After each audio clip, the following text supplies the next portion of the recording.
चौधरी जिसकी बात का जवान का नहीं है, जिसका अपना वजूद नहीं है, जिसका अपने बात का वजूद नहीं, वो क्या करेगा भाई? आपको सुप्रीम कोर्ट जाने से किसने रोका? ये सब बिहार की जनता को गुमराह मत कीजिए। ये आपकी सत्ता थी। नीतीश कुमार जी जब सत्ता में थे, उन्होंने जातीय जनगणना करवा करके आरक्षण बढ़ा दिए। ना इन्होंने संविधान को देखा, ना इन्होंने कानून को देखा। आपने तो सत्ता के दम पर, सत्ता के अहंकार में आपने 15% आरक्षण बढ़ा दिए। सिर्फ और सिर्फ क्यों? लोकसभा चुनाव में पिछड़े, अति पिछड़े, शोषित, वंचित के वोट लेने के लिए आपने 15% आरक्षण बढ़ा दिया। ये लोग न्यायालय को नहीं मानते, लोग संविधान को नहीं मानते, ये कानून के मानने वाले लोग नहीं है। ये लोग सिर्फ अपने सत्ता के मानने वाले लोग हैं। इनका नारा क्या था? जातीय जनगणना कराने वाले लोगों का नारा क्या था? जिसकी जितनी संख्या भारी उसकी उतनी हिस्सेदारी। आपने जातीय जनगणना करवाया, बताइए कि आपने अति पिछड़ा समाज के बेटे को, कितने लोग को आपने टिकट फ्री में दिया? कितने गरीब के बेटे को आपने टिकट दिया? जिनका नारा था कि जिसकी जितनी संख्या भारी उसकी उतनी हिस्सेदारी, चुनाव के बाद इनका नारा दूसरी तरफ बदल गया। जिनके परिवार का जनसंख्या भारी उसके परिवार का हिस्सेदारी, जिसके पॉकेट में पैसा भारी उसका वही होगा टिकट के हिस्सेदारी। आपका तो नारा बदल गया भाई। आप क्यों नहीं दिए हिस्सेदारी उन लोगों को? पूछना चाहिए थी पिछड़ा समाज के लोगों से। नीतीश कुमार जी से सवाल पूछना, तेजस्वी यादव से सवाल पूछना चाहिए, सम्राट चौधरी से सवाल पूछना चाहिए कि आपने कितने गरीब अति पिछड़ों का आपने सदन में भेजने का काम किया? बताइए जरा। मैं पूरे बिहार की बात करता हूं। पूरे बिहार में जितना भी सरकारी अस्पताल और सरकारी स्कूल बना हुआ है, वो किसके जमीन में है? वो भूमियार ब्राह्मणों ने दान दिया है। क्या उनकी में उसमें भूमियार ब्राह्मण के बेटे पढ़ते हैं? क्या राजपूत का बेटा पढ़ता है? क्या लाला का बेटा पढ़ता है? उसमें गरीब का भी बेटा पढ़ता है, पिछड़ा का भी बेटा, पिछड़ा का भी बेटा पढ़ता है। जाके सर्वे करा लीजिए गांव गांव घूम करके। नीतीश कुमार जी, आपके पास है इतनी हिम्मत, जब आप 500 करोड़ के खर्च करके आप जात गिन सकते हैं, तो मैं कहता हूं कि आप गिनवा लीजिए कि पिछड़ा, अति पिछड़ा, दलित, महादलित किसी भी गांव में है, उस जमीन का मालिक का नाम खोज करके दिखा दीजिए। अगर मालिक का नाम भूमियार ब्राह्मण नहीं निकला तो राजनीति करना छोड़ देंगे हम। जो गरीब दलित है उसका आरक्षण का हकमारी कौन कर रहा है? क्या सवर्ण समाज करता है क्या? जब आपके आरक्षण में हम जा ही नहीं सकते तो आपके आरक्षण का लाभ कैसे खा रहे हैं? आपका आरक्षण की रोटी कौन छीन के खा रहा है? दलित का राजनीतिक लाभ और दलित आरक्षण का लाभ, उसका रोटी अगर कोई खा रहा है तो दलित समाज के नेता खा रहे हैं। जीतन राम मांझी को क्या आरक्षण की आवश्यकता है जो फॉर्च्यूनर से चल रहा है, जिनका बेटे कैम्ब्रिज यूनिवर्सिटी से पढ़ के आए हो, जिनका बेटा मंत्री है, जो खुद बिहार के मुख्यमंत्री रहे? चिराग पासवान जी को आरक्षण की क्या जरूरत है? जिनके पिताजी देश के बड़े नेता रहे, राजनीतिक एक तरह से मौसम वैज्ञानिक है, रेल मंत्री रहे हैं, बड़े बड़े मंत्री के पद पे बैठे हैं। खुद चिराग पासवान जी भी केंद्र में मंत्री है। अच्छा ये बताइए, जो सत्ता में बैठे लोग हैं, अगर नीतीश कुमार जी को छोड़ दिया जाए, उसके बाद कौन इतने लोग हैं जो संविधान पढ़े हुए, कानून पढ़े हुए या स्कूल पढ़े हुए? सम्राट चौधरी जी, जिनको बोलने का तमीज नहीं है, सदन में बैठे लोगों से कैसे बात किया जाता है उनको यह पता नहीं है, सदन की स्पीकर का कुर्सी का क्या महत्व है जिनको यह पता नहीं है। यह तो हास्य की बात है। भारतीय जनता पार्टी पे भी हमें कभी कभी हंसी आती है कि ऐसे ऐसे लोगों को, जिनको सत्ता के कुर्सी का मालूम नहीं है, जिनको स्पीकर का कुर्सी का महत्व मालूम नहीं है, आप उनको डिप्टी सीएम के कुर्सी पर बैठा दिए,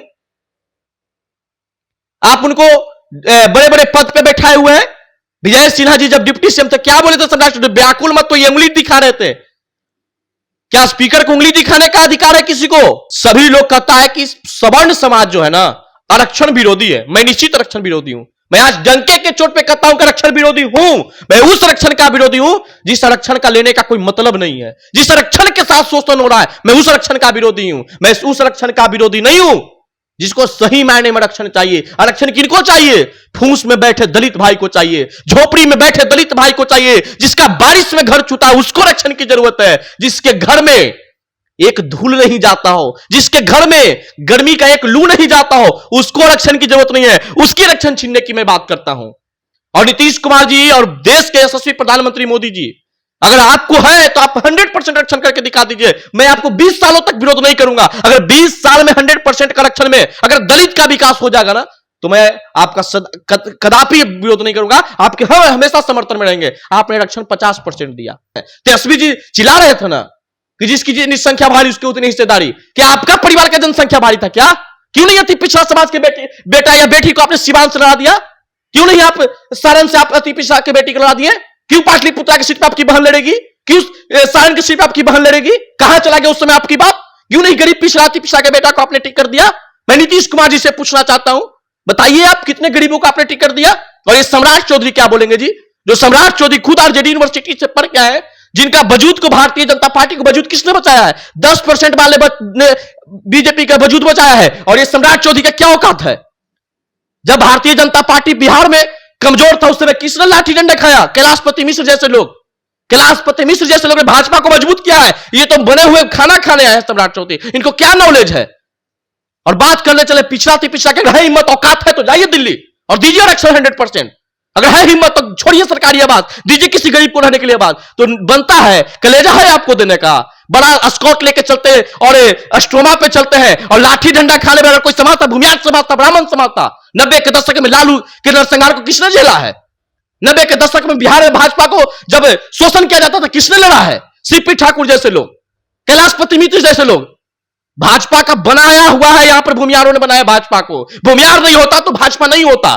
दोस्तों नमस्कार, बहुत स्वागत है आपका चौकस भारत में। मैं आपका दोस्त ब्रजचंद्र। आरक्षण के मसले पर सारे दल, सारी पार्टियां जो हैं अब एक स्वर में राग अलाप रही है।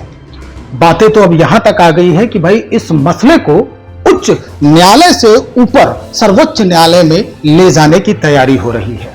इसके पीछे की पूरी कहानी क्या है, क्यों ऐसा हो रहा है, क्या कुछ हुआ है, हम इस पर आज बात करेंगे। लेकिन बात करने से पहले हम आपको आरक्षण के इतिहास की थोड़ी सी जानकारी दे दें।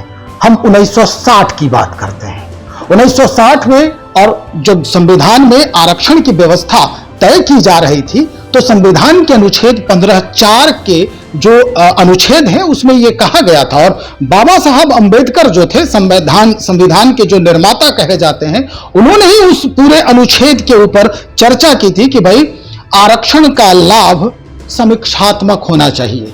आरक्षण का लाभ तब तक मिलना चाहिए जब तक कोई जो पीछे की श्रेणी में, पीछे की पंक्ति में खड़ा है, वो आगे न आ जाए। और उसके बाद उस व्यक्ति की समीक्षा होनी चाहिए, उसके हर पहलू पर समीक्षात्मक अध्ययन होनी चाहिए। और अगर वो लाभ ले पा रहा है या उससे वो आगे बढ़ चुका है, तो उसे तत्काल प्रभाव से आरक्षण का लाभ छोड़ देना चाहिए, ताकि अगले जो लोग हैं, जो पीछे खड़े हैं, उन्हें आगे लाया जा सके। इस बाबत कई सवाल खड़े हो रहे हैं। इन सारे सवालों पर आज हमारे साथ सवर्ण सेना के राष्ट्रीय प्रवक्ता हैं पुरुषोत्तम जी। आज इन्हीं से मुखातिब है और इसी पर हम चर्चा करेंगे। पुरुषोत्तम जी, बहुत स्वागत। चौकस बहुत बहुत धन्यवाद। और एक आपके चैनल के दर्शकों को, आपको मैं विशेष रूप से धन्यवाद दूंगा कि आपने एक अच्छे मुद्दे पे आज हमें कुछ बोलने का अवसर दिए हैं। पुरुषोत्तम जी, आरक्षण का जो मसला है, जो पूरी घटनाक्रम है, इसकी आप देख रहे हैं, जान रहे हैं। अब तो बात सत्ता में बैठे लोग भी कह रहे हैं कि भाई हम इसके लिए सर्वोच्च न्यायालय में जाएंगे। क्या लगता है आपको, ये आरक्षण जो है वो जरूरी किस मायने में ज्यादा है, या फिर ये अब फजीहत बनते जा रहा है? देखिए, जो सत्ता में बैठे लोग हैं, जो ये कह रहे हैं कि हम इसके लिए सुप्रीम कोर्ट जाएंगे, तो मैं उनको बस इतना ही कहेंगे कि ये जो व्यवस्था है और ये जो देश मेरा है और ये मेरा जो बिहार राज्य है, ये राजनीतिक और सत्ता से नहीं चलता है, संविधान और कानून से चलता है। और हंसी की बात तो तब होती है जब संविधान की किताब लेके हाथों में लोग शपथ लेते हैं, उसी संविधान को दबिश में डालने का ये लोग काम कर रहे हैं। आखिर किस संविधान बचाने की बात करते हैं? जब विपक्ष के लोग सत्ता में रहते हैं तो संविधान खतरे में हो जाता है, जब पक्ष के लोग विपक्ष में रहते हैं तो संविधान खतरे में हो जाता है, और जैसे ही सत्ता में आते हैं तो संविधान न खतरे में रहता है और विपक्ष वाले के पास संविधान का जिम्मेदारी चली जाती है। अब ये जो सम्राट चौधरी, हम तो नाम लेकर बोल देना चाहते हैं, सत्ता पक्ष के मात्र एक व्यक्ति सम्राट चौधरी हैं, जिनको काफी तकलीफ हो रहा है। तकलीफ इस बिहार की जनता की भी, सम्राट जी, आपसे, कि आप जो मुरेठा बांध के पूरे बिहार में भ्रमण किए, जो मुरेठा आपने बांध करके, जिसको उखाड़ने के लिए आपने मुरेठा बांधा, शर्म की बात है, वो मुरेठा भी आप शर्मा रहा है, वो मुरेठा भी आपके सर के ऊपर हंस रहा है कि आखिर हम किस नालायक व्यक्ति के माथे पे बंधा हूं जो हमारा मुरेठा का फर्ज नहीं निभा पाया। आपने मुरेठा बांधे थे ना कि नीतीश जी जब तक आपको उखाड़ के नहीं फेंक देंगे, मुरेठा को खोलेंगे नहीं। स्थिति ऐसी आई कि आपको मुरेठा खोलने अयोध्या जाना पड़ रहा है। आप मुरेठा खोल रहे हैं, जिनकी सत्ता से उखाड़ने के लिए आपने मुरेठा बांधा था, उनको आप सत्ता में बैठा दिए, उनके बगल में बैठ कर मुस्कुरा करके प्रेस कॉन्फ्रेंस करते हैं। शर्म नहीं आते मुरेठा को ऊपर देख करके? खैर, आपको तो मुरेठा नहीं दिखता होगा, कभी ऐना के सामने जाके मुरेठा को क्या मुरेठा से पूछिए, ए मुरेठा भाई, हम जो काम कर रहे हैं वो ठीक है ना? ये सम्राट चौधरी जिसकी बात का जवान का नहीं है, जिसका अपना वजूद नहीं है, जिसका अपने बात का वजूद नहीं, वो क्या करेगा भाई? आपको सुप्रीम कोर्ट जाने से किसने रोका? ये सब बिहार की जनता को गुमराह मत कीजिए। ये आपकी सत्ता थी। नीतीश कुमार जी जब सत्ता में थे, उन्होंने जातीय जनगणना करवा करके आरक्षण बढ़ा दिए। ना इन्होंने संविधान को देखा, ना इन्होंने कानून को देखा। आपने तो सत्ता के दम पर, सत्ता के अहंकार में आपने 15% आरक्षण बढ़ा दिए। सिर्फ और सिर्फ क्यों? लोकसभा चुनाव में पिछड़े, अति पिछड़े, शोषित, वंचित के वोट लेने के लिए आपने 15% आरक्षण बढ़ा दिया। हम लोगों ने बुद्धिजीवी समाज से हम लोग आते हैं, हमने न्यायालय की दरवाजा खटखटाया। हमने आपका जेडीयू और बीजेपी के कार्यालय को नहीं खटखटाया है, हमने राजद कार्यालय पर कभी नहीं गया, हमने न्यायालय पे गए और न्यायालय पे भरोसा था कि न्यायालय किसी राजनीतिक पार्टी के दबाव में नहीं, बल्कि संविधान और कानून के हिसाब से चलता है। और न्यायालय ने जो फैसला दिया, इसको स्वागत हम करते हैं। अगर न्यायालय कहते, न्यायालय द्वारा यह बोला जाता कि 65% आरक्षण जो है सत्य है, उसको लागू कर दिया जाए, हम कभी विरोध नहीं करते। हम न्यायालय को मानने वाले लोग हैं। ये लोग न्यायालय को नहीं मानते, लोग संविधान को नहीं मानते, ये कानून के मानने वाले लोग नहीं है। ये लोग सिर्फ अपने सत्ता के मानने वाले लोग हैं। इनका नारा क्या था? जातीय जनगणना कराने वाले लोगों का नारा क्या था? जिसकी जितनी संख्या भारी उसकी उतनी हिस्सेदारी। आपने जातीय जनगणना करवाया, बताइए कि आपने अति पिछड़ा समाज के बेटे को कितने लोग को आपने टिकट फ्री में दिया? कितने गरीब के बेटे को आपने टिकट दिया? जिनका नारा था कि जिसकी जितनी संख्या भारी उसकी उतनी हिस्सेदारी, चुनाव के बाद इनका नारा दूसरे तरफ बदल गया। जिनके परिवार का जनसंख्या भारी उसके परिवार का हिस्सेदारी, जिसके पॉकेट में पैसा भारी उसका वही होगा टिकट के हिस्सेदारी। आपका तो नारा बदल गया भाई। आप क्यों नहीं दिए हिस्सेदारी उन लोगों को? पूछना चाहिए थी पिछड़ा समाज के लोगों से। नीतीश कुमार जी से सवाल पूछना, तेजस्वी यादव से सवाल पूछना चाहिए, सम्राट चौधरी से सवाल पूछना चाहिए कि आपने कितने गरीब अति पिछड़ों को आपने सदन में भेजने का काम किया, बताइए जरा आप। तो सिर्फ बात करने के लंबी लंबी है, काम कुछ जमीन पर नहीं है। हमने कहा था जब आरक्षण विधानसभा में सर्वसम्मति से पारित किया जा रहा था, उस समय हम कहे थे और पटना के सड़कों पे दिखाए थे एक पासवान भाई का गरीबी, और हम कहे थे कि नीतीश जी आप 65 नहीं 100% कर दीजिए और लिखित दे दीजिए कि 100% आरक्षण देने से अगर गरीब, शोषित, वंचित अगर आगे बढ़ जाता है तो ये सवर्ण समाज को कोई दिक्कत नहीं, आप दीजिए। पिछले 32 सालों से सत्ता उन लोगों के हाथ में है जिनका नारा था शोषित वंचित का विकास, जिनका नारा था पिछड़ा का विकास, जिसका नारा था दबे कुचले को आगे बढ़ाने का। 32 सालों में आपने अगड़े को अगड़े, आप 32 सालों में भी अगड़ा है, पिछड़ा है, शोषित है, वंचित है। तो यही पे रोकेंगे हम। क्या लगता है पुरुषोत्तम जी, ये जो आरक्षण व्यवस्था जो तैयार किया गया था, क्या अपने उद्देश्य में सफल हुआ? देखिए, आरक्षण जो दिया गया है, वही पूरी बात कहना चाह रहे हैं कि 32 सालों से बिहार की सत्ता उनके हाथ में है ना, जिनका नारा था कि पिछड़ा का विकास हो, दलित का विकास हो, महादलित का विकास हो, पिछड़े का विकास हो, पिछड़े का विकास हो। 32 सालों में पिछड़ा ही रह गया, शोषित रह गया, वंचित रह गया। तो इसका हिसाब किसको से मांगा जाएगा? सवर्ण समाज से, जो सत्ता में है ही नहीं, जिसको सबने दूध के छाली की तरह निकाल के फेंका। हमने 32 साल से सत्ता में नहीं है, और जब सत्ता में थे और सत्ता में नहीं भी थे तो हमने शोषित वंचित का विकास किया है। करवा लीजिए सर्वे, नीति आयोग से सर्वे निकलवा के दिखाइए। हम गए थे हाले टेकारी में। मैं पूरे बिहार की बात करता हूं। पूरे बिहार में जितना भी सरकारी अस्पताल और सरकारी स्कूल बना हुआ है, वो किसके जमीन में है? वो भूमियार ब्राह्मणों ने दान दिया है। क्या उनकी में से भूमियार ब्राह्मण के बेटे पढ़ते हैं? क्या राजपूत का बेटा पढ़ता है? क्या लाला का बेटा पढ़ता है? उसमें गरीब का भी बेटा पढ़ता है, पिछड़ा का भी बेटा, पिछड़ा का भी बेटा पढ़ता है। जाके सर्वे करा लीजिए गांव घूम करके। नीतीश कुमार जी, आपके पास है इतनी हिम्मत, जब आप 500 करोड़ के खर्च करके आप जात गिन सकते हैं, तो मैं कहता हूं कि आप गिनवा लीजिए कि पिछड़ा, दलित, महादलित किसी भी गांव में है, उस जमीन का मालिक का नाम खोज करके दिखा दीजिए। अगर मालिक का नाम भूमियार ब्राह्मण नहीं निकला तो राजनीति करना छोड़ देंगे हम। हमने जमीन दान देने वाले लोग थे। आरक्षण व्यवस्था राजनीतिक हथकंडा बन गया है। राजनीतिक हथकंडा नहीं, ये लोग अपने राजनीतिक लाभ लेने के लिए सिर्फ और सिर्फ पिछड़ा की बात करके उनको गुमराह करते हैं। मैं पूछना चाहता हूं, दलित जो गरीब दलित है, उसका आरक्षण का हकमारी कौन कर रहा है? क्या सवर्ण समाज करता है क्या? जब आपके आरक्षण में हम जा ही नहीं सकते तो आपका आरक्षण का लाभ कैसे खा रहे हैं? आपका आरक्षण की रोटी कौन छीन के खा रहा है? दलित का राजनीतिक लाभ और दलित आरक्षण का लाभ, उसका रोटी अगर कोई खा रहा है तो दलित समाज के नेता खा रहे हैं। जीतन राम मांझी को क्या आरक्षण कर सकता है जो फॉर्च्यूनर से चल रहा है, जिनका बेटे कैम्ब्रिज यूनिवर्सिटी से पढ़ के आए हो, जिनका बेटा मंत्री है, जो खुद बिहार के मुख्यमंत्री रहे? चिराग पासवान जी को आरक्षण की क्या जरूरत है? जिनके पिताजी देश के बड़े नेता रहे, राजनीतिक एक तरह से मौसम वैज्ञानिक हैं। रेल मंत्री रहे हैं, बड़े बड़े मंत्री के पद पे बैठे हैं, खुद चिराग पासवान जी भी केंद्र में मंत्री है।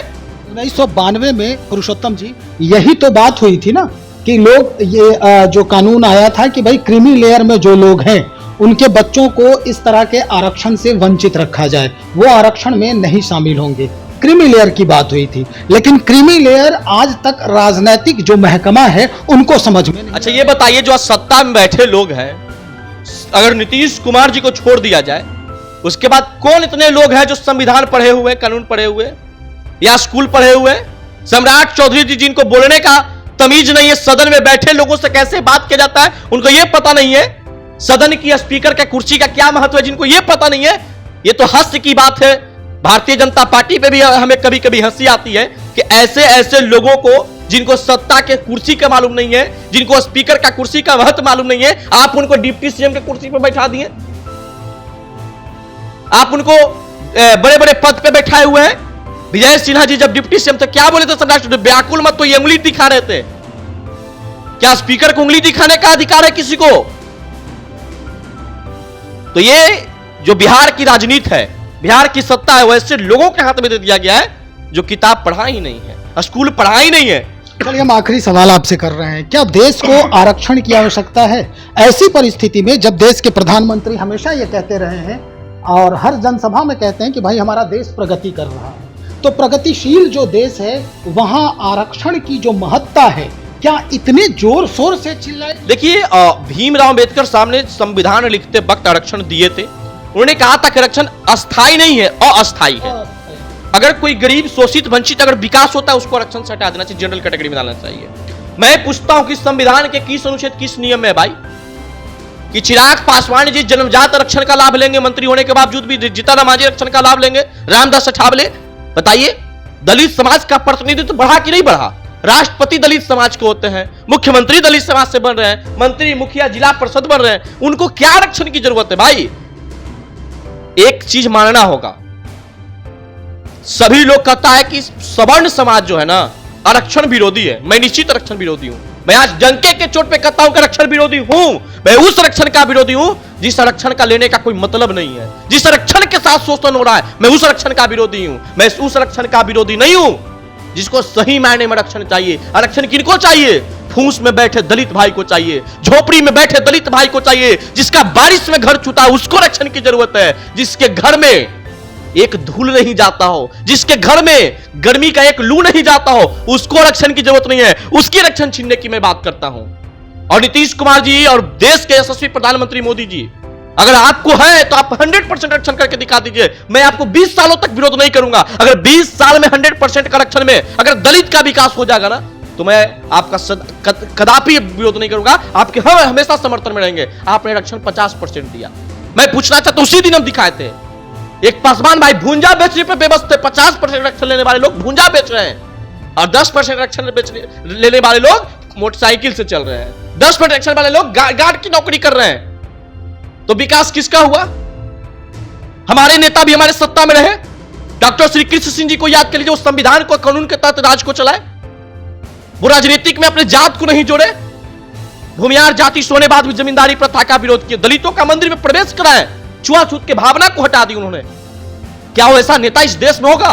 समाजवाद का कुर्ता पहन के लोग जात पात से कुंठित राजनीति करते हैं और ये समाजवाद का नेता हो जाते हैं। तेजस्वी जी चिल्ला रहे थे ना कि जिसकी जनसंख्या भारी उसकी उतनी हिस्सेदारी। क्या आपका परिवार का जनसंख्या भारी था क्या? क्यों नहीं अति पिछड़ा समाज के बेटा या बेटी को आपने सिवान से लड़ा दिया? क्यों नहीं आप सारण से आप अति पिछड़ा के बेटी को लड़ा दिए? क्यों पाटलिपुत्रा की सीट पर आपकी बहन लड़ेगी? क्यों सारण की सीट पर आपकी बहन लड़ेगी? कहां चला गया उस समय आपकी बात? क्यों नहीं गरीब पिछड़ा अति पिछड़ा के बेटा को आपने टिक कर दिया?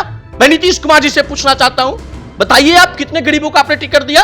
और ये सम्राट चौधरी क्या बोलेंगे जी, जो सम्राट चौधरी खुद आरजेडी यूनिवर्सिटी से पढ़ के आए, जिनका वजूद को, भारतीय जनता पार्टी को वजूद किसने बचाया है? 10% वाले ने बीजेपी का वजूद बचाया है। और ये सम्राट चौधरी का क्या औकात है?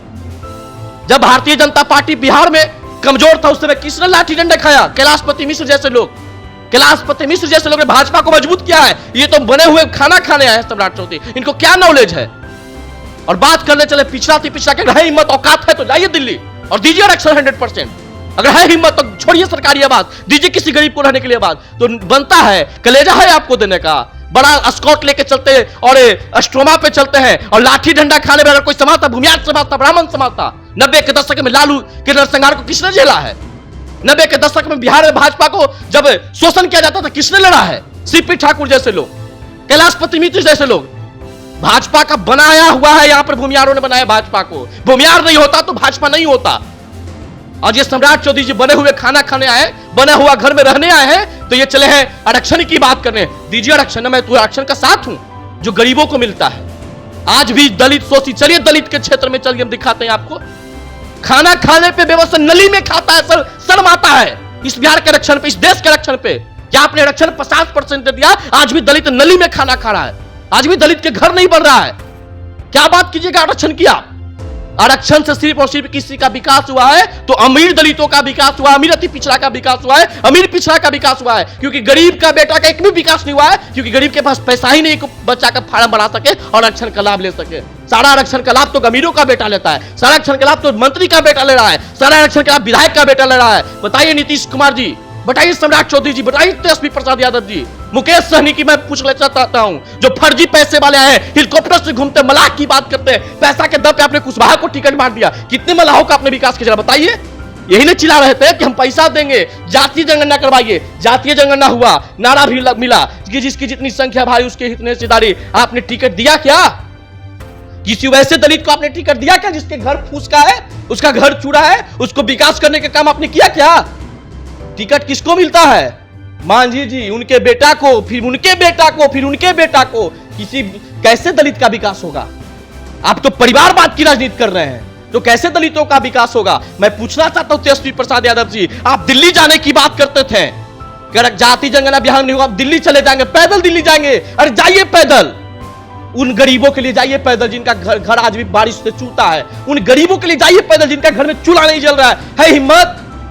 गरीब की बात करने आए हैं? अगर गरीब की बात करने आए हैं साहब, तो पहले एसी वाले मकानों से बाहर निकलिए और जाइए धूप में, पता चलेगा कि 48 डिग्री वाले टेम्परेचर में गरीब कैसे फूस के घरों में मुस्कुराहट दे रहा है और एसी वाले मकानों में नेता के कैसे हार्ट अटैक होता है। जाके सर्वे करा लीजिए। ये आरक्षण के नाम पे बिहार को गुमराह मत कीजिए, ये आरक्षण के नाम पे दलित बैकवर्ड फॉरवर्ड की लड़ाई मत लड़वाइए। ये लोग जात उन्माद फैलाए हैं, जो जमीन दान दिया था उसको शोषण का आरोप लगा करके उनके समाज के साथ आज शोषण हो रहा है। टेकारी में हमारे साथ किस प्रकार से छल हो रहा है, जाके देख लीजिए साहब। ये समाज मेरा समाज लड़ने वाला समाज है, यह डरने वाला नहीं है। आपके 90 के दशक में भी हम लड़े थे और आज भी लड़ेंगे, आपके सिस्टम के खिलाफ लड़े हैं और लड़ेंगे। मैं आरक्षण विरोधी नहीं हूं, मैं उन आरक्षण का विरोधी हूं जो आरक्षण के मलाई खा करके सिर्फ और सिर्फ अपना विकास करे, दलितों का विकास नहीं करे। बहुत शुक्रिया जानकारी देने के लिए पुरुषोत्तम जी।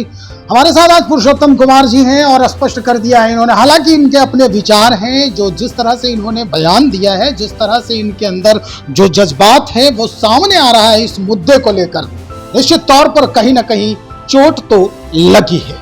लेकिन खैर, सरकारी जो व्यवस्था है या कानूनी जो व्यवस्था है वो अपना काम कर रही है।